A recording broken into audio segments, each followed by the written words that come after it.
Hello சொல்லுங்கண்ணா. மகா எங்கம்மா இருக்க? வீட்ல தான்ண்ணா. சரி, அங்க ஒன்றும் பிரச்சனை இல்லைல்ல? பிரச்சனை எல்லாம் ஒன்றும் இல்லைண்ணா. வர வழியில அப்பா எங்க 4 பேரையும் பார்த்துட்டாரு. அவர்கிட்ட நடந்த எல்லாத்தையும் சொல்லியாச்சு. சரி பார்த்துக்கலாம் விடுங்கன்னு அப்பா ஆறுதலா தான் பேசினாரு. ஆனா அம்மா தான் சும்மா புலம்பிட்டே இருக்காங்க. சரி, அதோட நான் சொல்றத கொஞ்சம் கேளு. இப்போ அதை விட பெரிய பிரச்சனை ஒண்ணு இருக்கு. பிரச்சனையா? என்ன பிரச்சனை? விக்ரம் இருக்கார்ல, அவர் ஹாஸ்பிட்டல் வந்து நடந்த எல்லா விஷயத்தையும் தெரிஞ்சுக்கிட்டு உன் மேல கொலை வெறியோட அடிப்பேன் வெட்டுவேன் கிளம்பிட்டாரு. அவ்வளோ ஆத்திரம். என்ன சொன்னாலும் கேட்காம கொந்தளிச்சு போய் பேசுறாப்புல. அப்புறம் ஒரு வழியா அவரை மடக்கி நானும் விஜயும் பேசி அவரை மடக்கி வச்சிருக்கோம். என் மேலயும் தப்பு இருக்குண்ணே. அவங்க அம்மாவை நான் கை நீட்டி அடிச்சிருக்க கூடாதுதான். என் கண் முன்னாடி என் அம்மாவை அடிச்சதும் என்னால அந்த நேரத்துல கண்ட்ரோல் பண்ணவே முடியல. ஆனா தப்புதான். சரி நீ விடு. நீ விக்ரம நேர்ல மீட் பண்ணணும். எதுக்கு நான் இப்போ நேர்ல மீட் பண்ணும்? அப்படி சொல்லிதாமா நான் விக்ரம நிறுத்தி வச்சிருக்கேன். இல்லனா வீட்டுக்கே வந்து பிரச்சனை பண்ணிடுவாரு. சரி சொல்லுங்க, நான் இப்ப என்ன பண்ணணும்? ஒன்னும் பிரச்சனை இல்ல, நீ ரெடியாரு, நான் இப்ப வரேன். என் கூட வா. வந்து விக்ரம பார்த்து பேசி இந்த பிரச்சனையை இதோட வளர விடாம நம்ம தடுத்து நிறுத்துவோம். சரிங்கண்ணா. மகா, விக்ரம நேர்ல பார்க்கும்போது கொஞ்சம் விட்டு கொடுத்து போ. ஏற்கனவே ஆத்திரத்துல இருக்க ஆளை நம்ம தூண்டி விடுற மாதிரி ஆயிடக்கூடாது. புரியுதுண்ணா. எல்லாத்துக்கும் மேல இன்னும் ஒரு வாரத்துல ஐஷுக்கும் விஜய்க்கும் கல்யாணம். அது வேற யாருக்கும் தெரியாம பண்ண போற கல்யாணம். இதுக்கு விக்ரமோட ஒத்துழைப்பு ரொம்ப முக்கியம் மகா. ஆமா அண்ணா, எனக்கும் அது புரியுதுண்ணா. சரி நீ ரெடியாரு, நான் இப்பவே வரேன். அப்புறம் இந்த விஷயம் யாருக்கும் தெரியாம பாத்துக்கோ. சரிண்ணா, நீ வா, நான் இங்கே வெயிட் பண்றவா. சரி.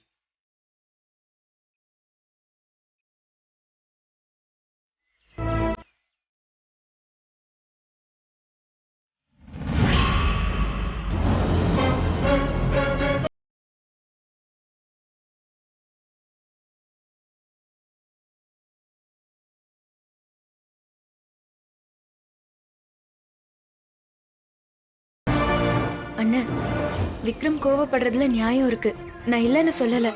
அதே நேரம் அவங்க அம்மா என் அம்மாவை கை நீட்டி அடிச்சது என்னென்ன நியாயம்? இங்க பாரு மகா, அத பேச இது நேரம் இல்ல. எல்லாமே படபட நடந்துடுச்சு. ஸ்வேதாக்கு அபோஷன் ஆயிடுச்சு, குழந்தை போச்சேன்னு கவலைப்படுறதை விட்டுட்டு இப்போ விக்ரம் கோபத்தை குறைக்கணுமேன்னு நான் எதுக்காக இங்க வந்திருக்கேன்? ஏன்னா நம்மளோட ஐஷோட கல்யாணம் நடக்கணும். அதுக்கு நாம தான் விட்டு கொடுத்து போகணும். அதை மட்டும் மனசுல வச்சுக்க. இதோ விக்ரமே வந்துட்டாரு. கொஞ்சம் கோவப்படாம பேசு. என்ன திமிரு இருந்தா எங்க அம்மாவை அடிச்சிருப்பேன். சொன்னா கேளுங்க, கொஞ்சம் சும்மா இருங்க விக்ரம். உன்னை பார்த்தாலே தலையில இருந்து கால் வரைக்கும் கோபம் வருது. எங்க அம்மாவை அடிக்கிறான், எங்க அம்மாவை அடிக்கிறான். உங்க வார்த்தைக்கு மரியாதை கொடுத்து பேசிக்கலாம் தான் நான் கூட்டிட்டு வந்திருக்கேன். இப்படி கை உங்களை என்ன அர்த்தம்? அப்புறம் எனக்கு என்ன மரியாதை? கொஞ்சம் ரிலாக்ஸா இருங்க விக்ரம். பேச தானே வந்திருக்கோம். எங்க என்னங்க பேசணும்? இவங்கிட்ட பேச என்ன இருக்கு? விக்ரம் கொஞ்சம் நிதானமா இருங்க. நடந்தது நடந்து போச்சு. அதுக்காக திரும்ப திரும்ப கோவப்பட்டுட்டே இருந்தா பிரச்சனை எப்படி முடியும்? இங்க பாருங்க சரவணன், இவ அடிச்சது என்னோட அம்மாவை. எவ்வளவு ஒருத்தி என் அம்மாவை அடிப்பா, நான் பார்த்துட்டு பேசாம போணுமா? நீங்க பாருங்க, இதேதான் அப்பவும் பேசுனீங்க. முதல்ல என்ன நடந்துச்சுன்னு மகா கிட்ட கேளுங்கன்னு சொல்லி தானே கூட்டிட்டு வந்தேன். இதோ உங்க கண்ணு முன்னாடி தான் நிக்கிறா. என்ன நடந்துச்சுன்னு தெளிவா கேட்டுட்டு அப்புறம் ஒரு முடிவுக்கு வாங்க. ஏய் தேவல்ல சரவணன், எந்த பேச்சுவார்த்தையுமே கிடையாது. இப்ப சொல்றேன் கேட்டுக்கோ. இப்படி ஒரு திமிரு பிடிச்சவ இருக்கிற குடும்பத்தில இருந்து ஒரு பொண்ணு என் குடும்பத்துக்கு மருமகளா வர வேண்டாம்.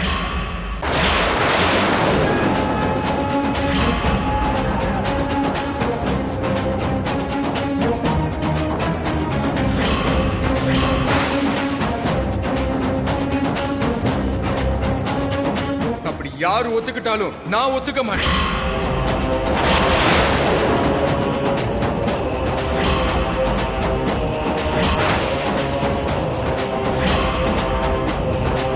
ப்ரோ ப்ரோ என்ன ப்ரோ பேசுற?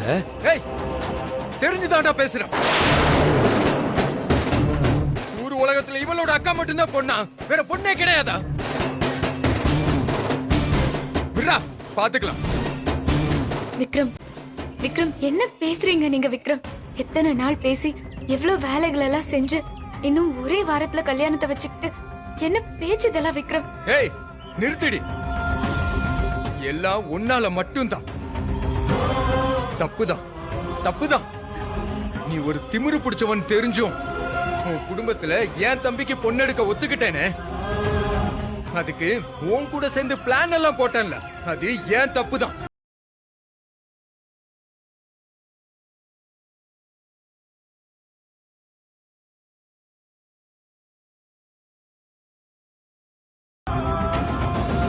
ஆனா தெளிவா சொல்றேன், கேட்டுக்கோ.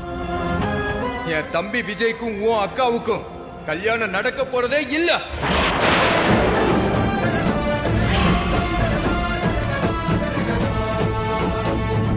அதான் அங்க ஒருத்தன் ரெடியா இருக்கானு, உன் நல்லவன் அசோக். அவன் வந்து தாலி கட்டுவான், சந்தோஷமா வாழ சொல்லு. ப்ரோ, நான் இங்க ஒருத்தர் நின்னுட்டு இருக்கேன், என்னென்னமா பேசிட்டு இருக்கியா ப்ரோ? கொஞ்சம் யோசிச்சு பேசு ப்ரோ. டேய், உன் அம்மா ஒருத்தி கேவலப்படுத்துவா, அசிங்கப்படுத்துவா, கைய நீட்டி அடிப்பா, அதெல்லாம் உனக்கு பெருசா தெரியல. உனக்கு காதல் தான் பெருசா? ப்ரோ, என்ன ப்ரோ இப்படி எல்லாம் பேசுற? எது வந்தாலும் பேசிக்கலாம்.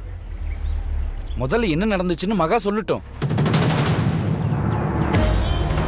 அதை கேட்டுட்டு ஒரு முடிவுக்கு வரலாம். மகா, என்ன நடந்ததுன்னு நீங்க சொல்லுங்க. மகா, நீயே சொல்லு மகா, என்ன நடந்துச்சுன்னு கொஞ்சம் தெளிவா சொல்லு. என்னென்ன சொல்றது? இத யாரோட தப்புன்னு சொல்றது? நேர்த்தி கடன் நிறைவேற்ற போனது தப்பா? போன இடத்துல அன்னை வழுக்கி விழுந்தது சாமியோட தப்பா? கல்யாணத்தை முடிச்சிட்டு நேர்த்தி கடனை வச்சுக்கலான்னு சொன்னதை கேட்காம இப்பவே வச்சுக்கலான்னு சொன்ன அன்னை மேல தப்பா? யாரு மேலன்னு தப்பு சொல்றது? எல்லாம் இப்படியோ நடந்து போயிடுச்சுன்னு.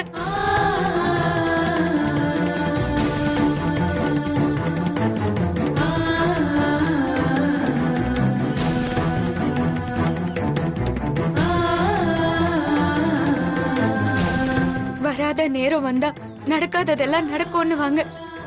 இன்னைக்கும் அப்படித்தானே நடந்திருக்கு. இருந்தாலும் நான் செஞ்சது தப்புதான். என்ன இருந்தாலும் பெரியவங்கள கை நீட்டி இருக்க கூடாது. உணர்ச்சி வசப்பட்டு நான் அப்படி பண்ணிட்டேன். விக்ரம், என்ன மன்னிச்சிருங்க விக்ரம். என்ன மன்னிக்கலன்னா கூட பரவாயில்ல, எனக்கு என்ன தண்டனை வேணாலும் கொடுங்க. ஆனா என் அக்கா கல்யாணத்தை மட்டும் நிறுத்திடாதீங்க பிளீஸ் விக்ரம். உங்களை கெஞ்சி கேட்டுக்கிறேன், என் அக்கா கல்யாணம் எப்படியாவது நடக்கணும் விக்ரம். ப்ளீஸ் விக்ரம். என்னடி செய்யறதெல்லாம் செஞ்சுட்டு அழுது நல்லவ மாதிரி நடிக்கிறியோ?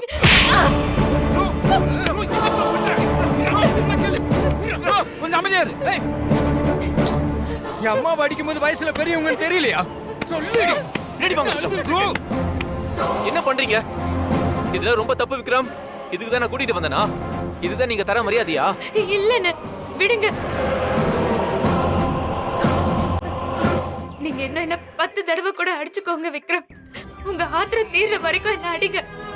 ஆனா என் அக்கா கல்யாணம் மட்டும் நடக்கணும், அதை மட்டும் தடுத்துறாதீங்க விக்ரம்.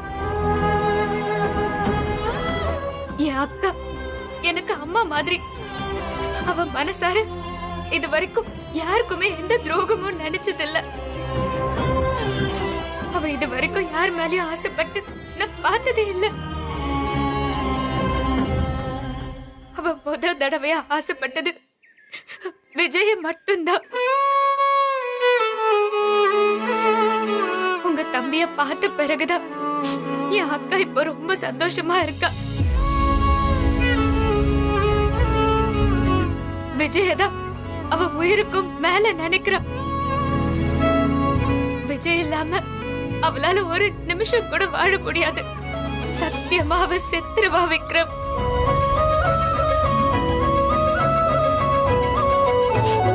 விக்ரம் ப்ளீஸ் விக்ரம், அவ யாருக்கும் எந்த பாவமும் நினைச்சதில்ல. மனசளவுல அவ யாரையும் வெறுத்ததும் கிடையாது. விக்ரம் ப்ளீஸ் விக்ரம். மகா அண்ணா விடுண்ணா. விக்ரம், உங்க அம்மாவை நான் அடிச்சது தப்புதான். நான் பண்ணதுக்கு என்ன தண்டனை வேணாலும் எனக்கு கொடுங்க. ஆனா எங்க அக்கா வாழ்க்கைய காப்பாத்துங்க. என் அக்கா ரொம்ப பாவம் Vikram.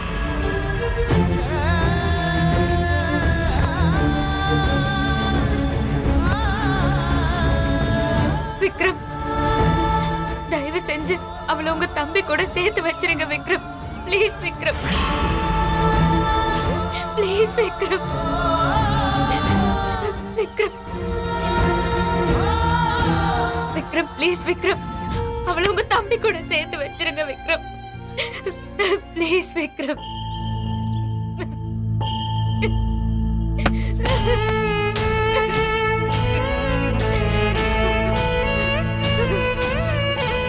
Please Vikram, please please Vikram.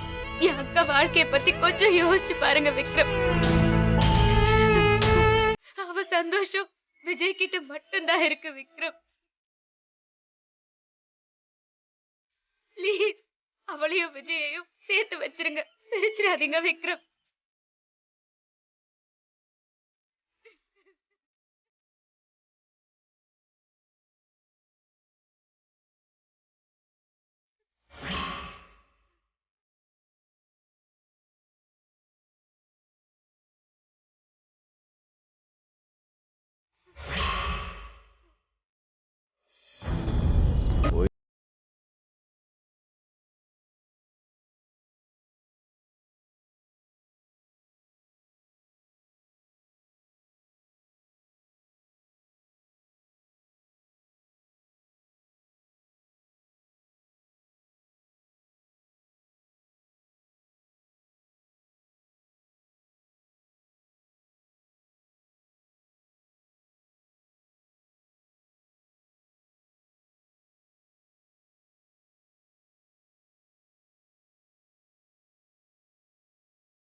பாத்தியா, பேசுனியா? இதுக்கு மேல ஒன்னும் பிரச்சனை இல்லைல்ல? அதெல்லாம் எதுவும் பிரச்சனை இல்ல சுபா, எல்லாமே சரியாயிடுச்சு. அவரு என்ன சொன்னாருக்கா?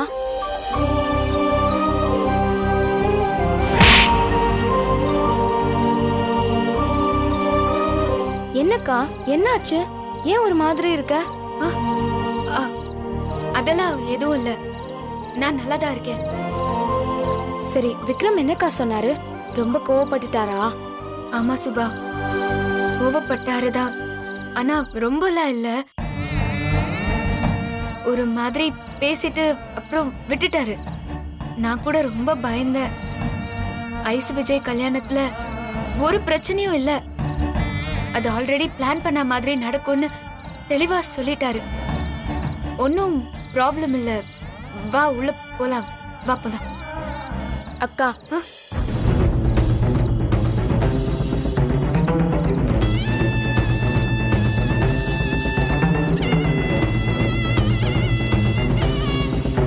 உண்மைய சொல்லு. நிஜமாவே நீ சொன்னதுதான் அங்க நடந்துச்சா?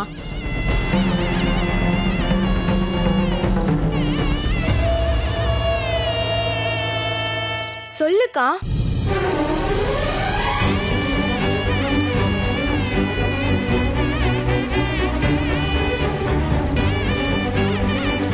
அக்கா அக்கா அழாத. அக்கா என்ன ஆச்சு? அக்கா நீ இப்படி அழற அளவுக்கு அங்க என்னக்கா ஆச்சு? நடிக்கிறியா?